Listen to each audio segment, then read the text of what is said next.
Imaginez une chose troublante. Et si, pendant des années, vous aviez prié sans que vos prières ne soient réellement acceptées? Imaginez-vous vous lever pour le Fajr, accomplir le Dhuhr, le Asr, le Maghrib et le Isha pendant 10 ans, 20 ans, peut-être même toute une vie.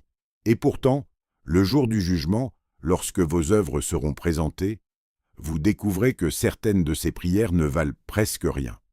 Cette idée peut sembler dure à entendre, mais elle provient d'un avertissement très sérieux du prophète que la paix et le salut d'Allah soient sur lui. Il nous a appris qu'une personne peut prier pendant 60 ans et pourtant voir ses prières rejetées. Pourquoi? Parce que la prière n'est pas simplement une série de mouvements. Ce n'est pas un geste mécanique que l'on accomplit rapidement pour se débarrasser d'une obligation. La prière est une rencontre entre le serviteur et son Seigneur, un moment où le cœur se présente devant le Créateur des cieux et de la terre. Pourtant aujourd'hui, beaucoup de croyants prient dans la précipitation. Ils se lèvent pour la prière avec le corps, mais leur cœur est ailleurs. Ils pensent à leurs affaires, à leur téléphone, à leurs problèmes, à ce qu'ils feront juste après le taslim. Et sans s'en rendre compte, ils transforment l'un des plus grands actes d'adoration en simple habitude. Alors aujourd'hui, dans cette vidéo, nous allons découvrir une vérité profonde. Pourquoi certaines prières perdent leur valeur? Quel est l'élément essentiel que beaucoup négligent?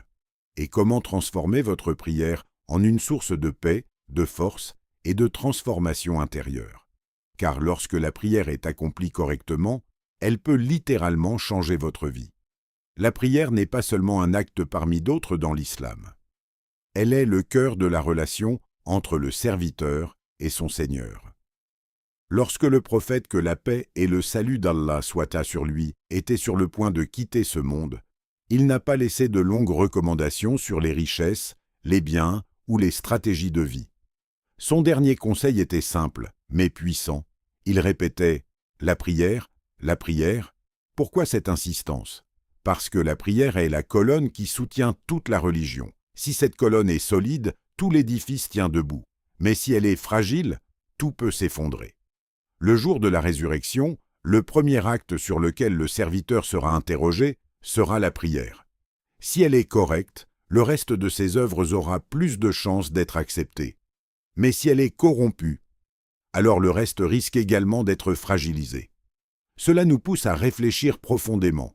Comment accomplissons-nous réellement nos prières? Beaucoup de personnes considèrent la prière comme une obligation qu'il faut accomplir rapidement pour retourner à leurs activités. La prière devient alors une interruption dans la journée. Alors qu'en réalité, elle devrait être un refuge. Un moment où le croyant quitte le tumulte de la vie pour entrer dans la présence d'Allah. Le Coran n'ordonne pas simplement « priez ». Allah dit plutôt « établissez la prière ». Ce mot est très profond.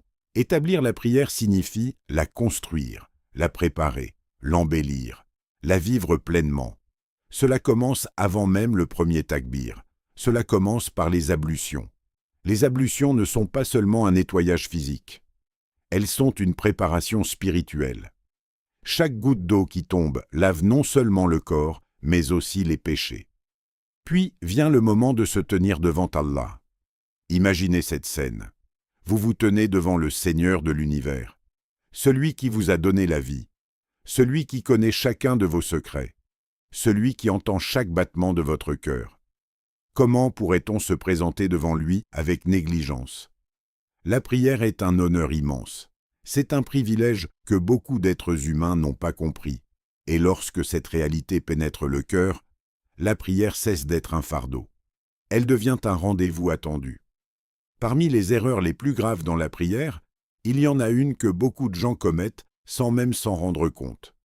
La précipitation. Le prophète, que la paix et le salut d'Allah soient sur lui, a averti qu'une personne peut prier pendant des décennies, mais voir ses prières rejetées. Pourquoi? Parce qu'elle ne complète pas correctement les positions de la prière. Elle se penche pour le ruku, mais se relève presque immédiatement. Elle se prosterne, mais se relève sans véritable pause. Tout se fait rapidement, mécaniquement, comme si la prière était une tâche à terminer le plus vite possible. Pourtant, la prière possède une qualité essentielle appelée tumanina. La tranquillité, la sérénité. Le corps doit s'immobiliser dans chaque position. Les os doivent reprendre leur place. Le cœur doit respirer. Le croyant doit ressentir ce moment. Le ruku n'est pas simplement un mouvement, c'est un acte d'humilité. Le croyant s'incline devant la grandeur d'Allah. Puis vient la prosternation. Et la prosternation est un moment unique. Le prophète, que la paix et le salut d'Allah soient mis sur lui, a dit que le serviteur est le plus proche d'Allah lorsqu'il est prosterné. Imaginez cette proximité.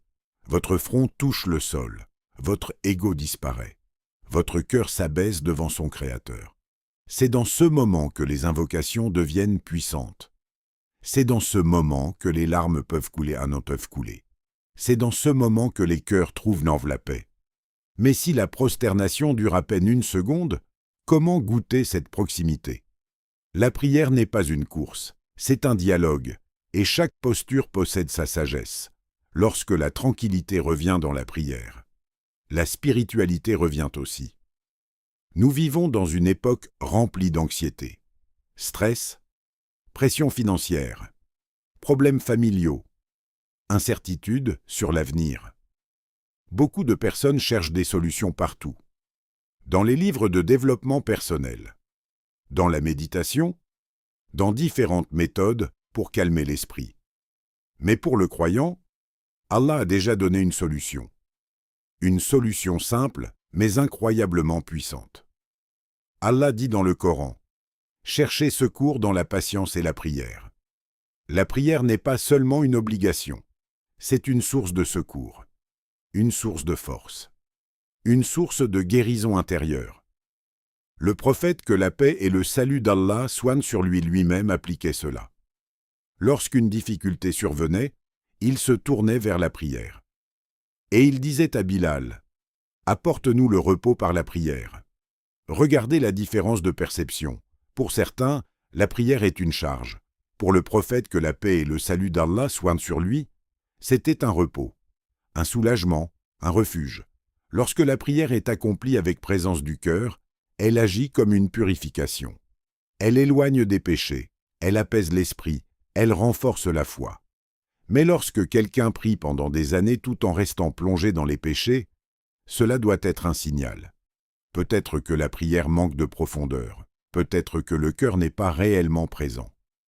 La vraie prière transforme la personne, elle change son comportement, elle illumine sa vie.